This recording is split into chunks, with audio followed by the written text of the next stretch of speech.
வணக்கம் நண்பர்களே. நேற்று 9 மணிக்கு போன கரண்ட்டு 5:45 வந்தது. திரும்பவும் வந்து அடுத்த செகண்ட் போயிட்டு 1/2 hour கழிச்சு வந்தது. நேற்று ஃபுல்லாக சார்ஜ் போட முடியல. கரண்ட் பிரச்சனை நம்ம எல்லாருக்குமே இருக்கிறது தான். இப்போ புதுசாக தொடங்கி இருக்குது. முன்னெல்லாம் ஷட் டவுனாக இருந்தால் கூட போனால் ஒரு 4 மணிக்கெல்லாம் வந்துடும். இப்போ அதெல்லாம் கிடையாது. நேற்று வந்து சிஎம் சாரோட ஜனநாயகம் படம் வந்து ரிலீஸ். அதை கொண்டாடுறானுங்க. ஒரு அமைச்சர் வேற அழுகுறாரு. ஐயோ, இனிமே நான் எப்படி அண்ணனோட படத்தை பார்க்க முடியும் அப்படின்னு. ஏன் பார்க்க முடியாது தம்பிகளா? எல்லாம் பார்க்கலாம், சந்தோஷமா பார்க்கலாம். இனிமே தான் அண்ணன் படம் ஜனநாயகம் போனா என்ன, அடுத்த படம் பணநாயகம்னு வரும். சரியா? இனிமே அண்ணன் சூப்பரா நடிப்பாரு. உங்க என்ஜாய்மெண்ட் தொடரும், கவலைப்படாம இருங்க. வடநாட்டுல நீட் தேர்வுக்காக பிள்ளைங்க, இந்திக்கார பசங்க எவ்வளோ நம்மள அவங்கள பேசியிருப்போம்.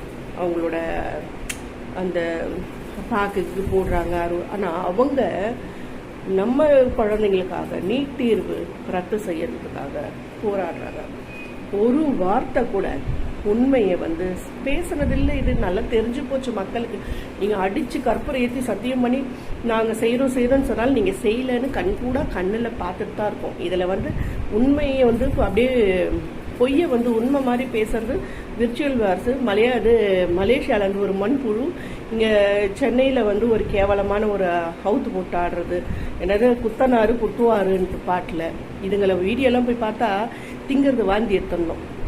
இதுங்களுக்கெல்லாம் நம்ம குடும்பத்து பொம்பளைங்க வந்து பதில் சொல்ல அருகதை கிடையாது. அதுங்க என்னன்னா கேட்டுட்டு போட்டோம்.